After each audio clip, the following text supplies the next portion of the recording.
মাছ আজকে একটু অন্যরকম করে রান্না করব। প্রথমে ভালো করে আঁশ টাশ ছাড়িয়ে ভালো করে কেটে ধুয়ে নিতে হবে। এর মধ্যেই আমি কাঁচা লঙ্কা সব দিয়ে দেব, তারপর লবণও দিয়ে দেবো। এর মধ্যেই হলুদ, মাছ আন্দাজে পরিমাণ মতো সব দিয়ে নিতে হবে। অল্প মিষ্টি করে মাছটাকে মেখে নিতে হবে। অল্প করে কাঁচা তেলও দিয়ে নিতে হবে, করে মেখে নিতে হবে। এটাকে কাজে রাখবো কিছুক্ষণ। কড়াইটাকে গরম হতে দিতে হবে। গরম হয়ে গেছে, সামান্য অল্প তেল দিয়ে দেবো, কেন কাঁচা তেল দিতে হবে এর মধ্যে। তেল গরম হয়ে গেছে, এর মধ্যে দিয়ে দেবো হালকা একটু জাস্ট কাঁচা ভাবটা একটু নাড়াচাড়া করে নিয়ে এখন দিয়ে দেবো এবার জল।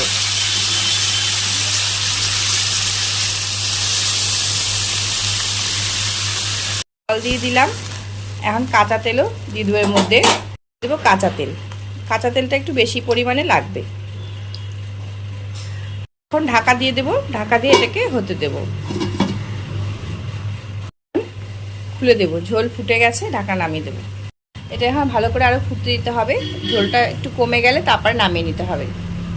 ঝোলটা হয়ে গেছে, এখন আমি নামিয়ে নেব এটাকে। অফ করে দিলাম।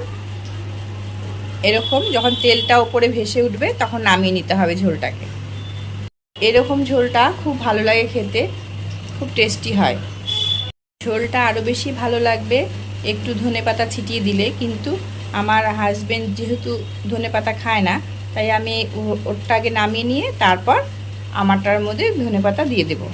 ধনেপাতা ছাড়া ঝোলটা নামিয়ে নিয়েছি, ঝোলটার মধ্যে অল্প ধনেপাতা ছিটিয়ে দেব।